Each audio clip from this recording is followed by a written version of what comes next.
Welcome to Important Monuments of Cyrene. The sanctuary of Apollo sits on a prominent edge of the plateau of Cyrene, overlooking the Mediterranean Sea. It could be accessed either by the road from Apollonia, via the necropolis, or by the Sacred Way, coming from the agora of the city.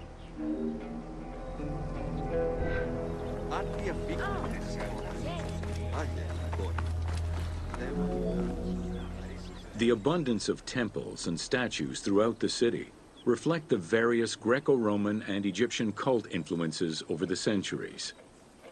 Temples dedicated to Apollo, Cyrene, and Zeus stood alongside those of Ptolemaic gods, such as Serapis and Isis. Numerous fountains were decorated to represent other gods, including the city's namesake, Cyrene.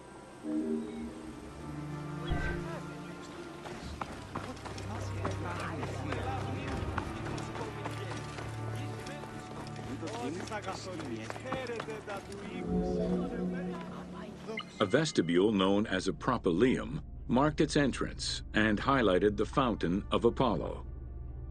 God of the sun and of protection, Apollo was an important deity to both Greeks and Romans. The sanctuary built in his honor was considered to be sacred.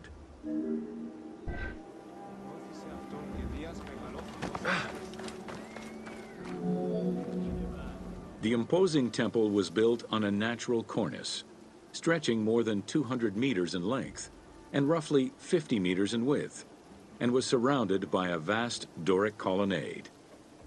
Sections uncovered by archaeologists indicate restorations to the columns were made between 115 and 116 CE.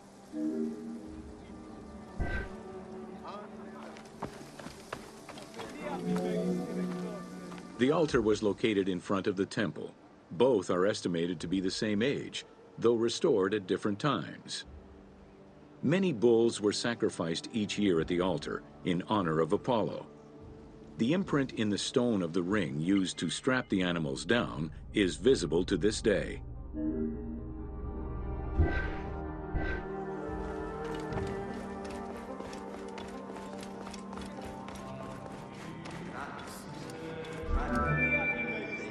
Carved during the Roman era, the Apollo Cytharide was discovered near the temple. It is considered an important archaeological find. The statue of Apollo was in pieces when it was uncovered. Remarkably, most fragments were found, and the restored statue is currently at the British Museum. The team extrapolated the statue's final look based on the current partial reconstruction, and placed it inside the temple to reflect the patron deity of the area.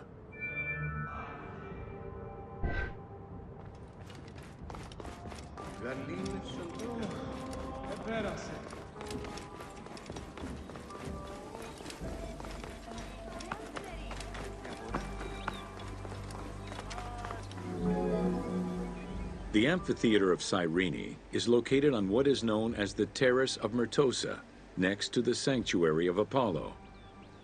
It was built on top of the old theater in the 2nd century. Originally used as a stage, the theater became an amphitheater once the taste for Roman gladiatorial entertainment reached the city.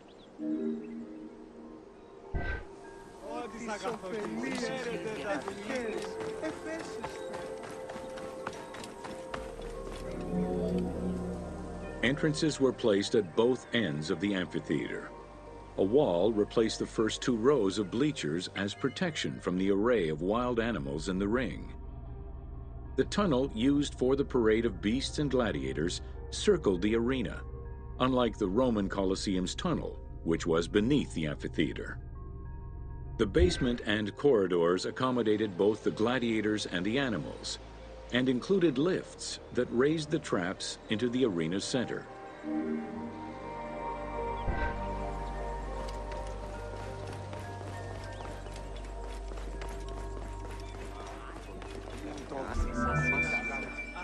Since the original theater was close to the cliffside, the expansion didn't allow for a perfect circle. Instead, junctions of the semicircle formed the arena into an oval shape. This elliptical formation still ensured an excellent view from all angles.